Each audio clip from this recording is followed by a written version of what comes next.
بینا کو شاید اندازہ ہو گیا ہے کہ سعدیہ بیگم کو فارا سے شدید چڑ ہے، اور سعدیہ بیگم کی قسمت کہ جس وقت بلال صاحب زبردستی سونیا کو اس کی ماں سے ملوانے لے آتے ہیں کہ چلو اپنی ماں سے جا کے بات کرو کہ سیدھے طریقے سے اپنے بیٹے مراد کا رشتہ میری بیٹی کے لیے لے کے آئیں، اسی وقت بینا بیگم بھی وہاں پہ موجود ہوتی ہیں اور انہیں بڑے اچھے سے اندازہ ہو جاتا ہے کہ سعدیہ بیگم کی شکل پہ ایک دم سے بہت ہی ناگوار قسم کے تاثرات آ گئے ہیں۔ جیسے ہی بلال صاحب نے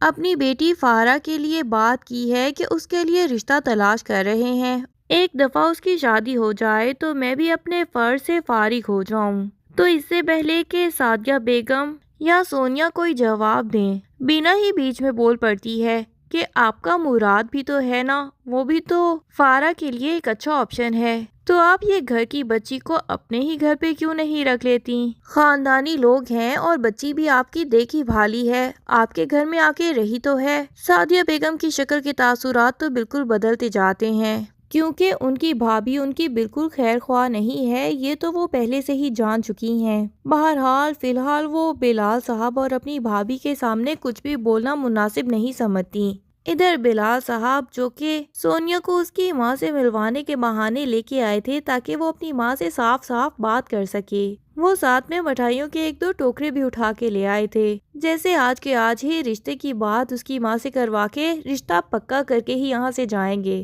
وہ سونیا کو یہاں چھوڑ جاتے ہیں کہ شام کو تمہیں ارباز خود ہی یہاں سے لینے آ جائے گا، اور سعدیہ بیگم کی بھابھی کی بات سن کے دل میں خوش ہو جاتے ہیں کہ بات تو کہیں نہ کہیں طے ہونے ہی والی ہے۔ ادھر بلال اور بینا کے جانے کے بعد سعدیہ بیگم تو سونیا کے اوپر ہی چڑھائی شروع کر دیتی ہیں اور اسے کہتی ہیں کہ مجھے تمہاری نند بالکل پسند نہیں، تم یہ بات بہت اچھے سے جانتی ہو، اور اس کے باوجود اپنے سسر کے ساتھ مٹھائیوں کے ٹوکرے لے کے یہاں پہ کیا کرنے آئی ہو؟ سونیا بیچاری تو دونوں طرف سے خود کو پھنسا ہوا محسوس کرتی ہے، ادھر بلال صاحب کے سامنے بھی ایک لفظ نہیں کہہ سکتی اور ادھر اپنی ماں کو بھی کچھ نہیں سنا سکتی۔ بہرحال ہمت کر کے وہ پھر بھی یہ بات کر دیتی ہے کہ اگر آپ سونیا کا رشتہ مراد کے لیے نہ لینے گئیں تو میرے لیے مصیبت کھڑی ہو سکتی ہے۔ ادھر شکر ہے کہ مراد کی ارباز سے اتنی اچھی دوستی ہو گئی ہے کہ وہ اسے اپنی آفس کی کولیگ رملہ سے بھی ملوانا چاہتا ہے تاکہ اس کے سامنے اپنا امیج کلیئر کر سکے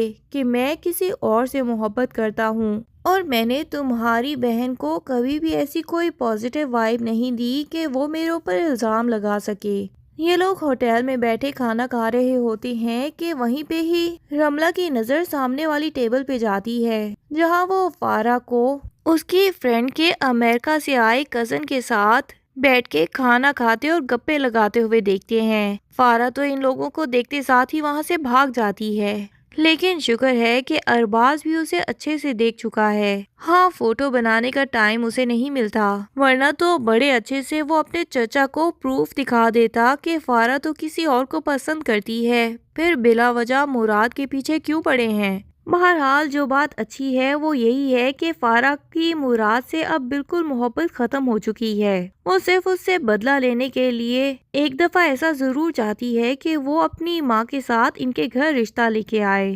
لیکن شادی سے تو وہ خود بھی صاف انکار کرنے والی ہے، کیونکہ وہ جان چکی ہے کہ اس کی فرینڈ کا کزن اسے تصویریں دیکھ کے ہی پسند کرنے لگا ہے اور اس سے شادی کا بھی خواہش مند ہے، تبھی وہ تو اب اسی میں انٹرسٹڈ ہو چکی ہے۔ یہ نہیں جانتی کہ ایسی لڑکیوں کو صرف اور صرف لڑکے استعمال کرتے ہیں اور اس کی دوست اسے صرف اپنے کزن کے ساتھ پھنسا رہی ہے۔ بہرحال جو بھی ہو رہا ہے اس میں مراد اور سونیا کی جان تو چھوٹ ہی جائے گی، کیونکہ بلال صاحب جب اپنی بیٹی کے منہ سے سنیں گے کہ وہ مراد سے شادی کرنا نہیں چاہتی تو یقیناً ان کی عقل میں بھی یہ بات آ جائے گی کہ بلا وجہ مراد جیسے غریب لڑکے سے اپنی بیٹی کی شادی کیوں کرائیں، ان کی اکلوتی بیٹی جو کہ اب تو اور بھی زیادہ جائیدادوں کی مالک ہو چکی ہے، کیونکہ ارباز کا گھر بھی ہتھیا کے وہ اپنی بیٹی کے نام کچھ نہ کچھ خرید چکے ہیں، تو اس کی شادی تو کسی بہت ہی اچھے امیر گھرانے کے اکلوتے وارث سے ہی ہونی چاہیے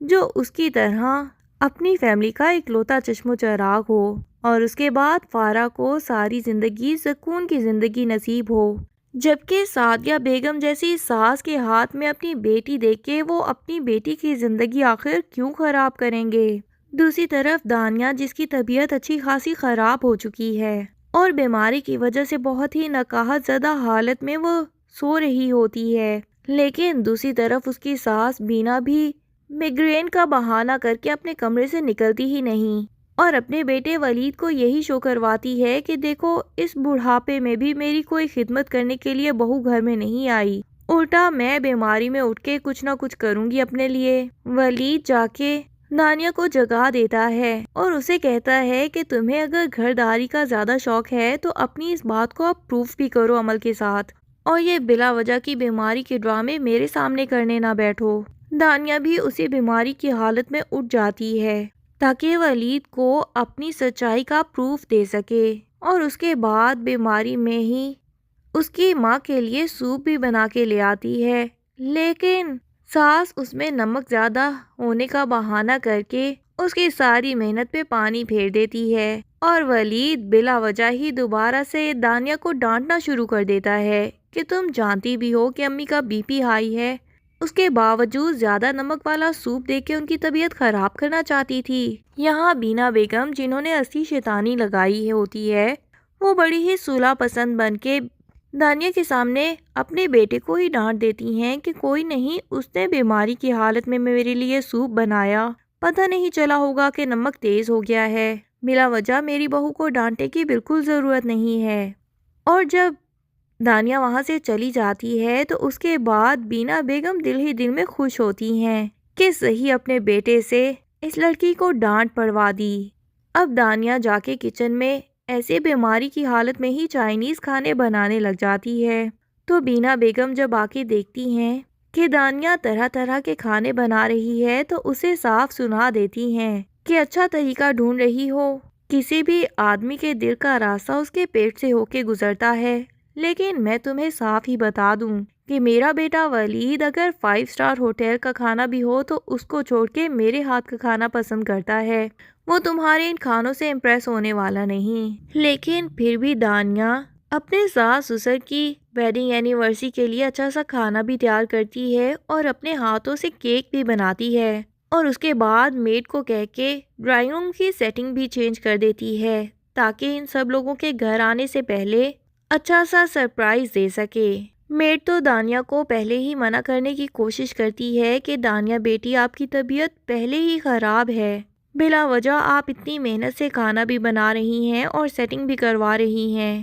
لیکن میں آپ کو بتا دوں کہ آپ کی ساس آپ کو پسند ہی نہیں کرتی، تو آپ جو بھی کرنے کی کوشش کریں گی وہ یقیناً اس میں کیڑے نکال کے آپ کو ڈانٹ پڑا دیں گی۔ لیکن پھر بھی دانیہ اچھا بننے کے لیے پوری کوششیں کرتی ہے کہ شاید ساس کی نفرت اس کے لیے ختم ہو جائے، جو کہ وہ جانتی ہی نہیں کہ کس وجہ سے پیدا ہو گئی ہے ساس کے دل میں۔ اب جب بینا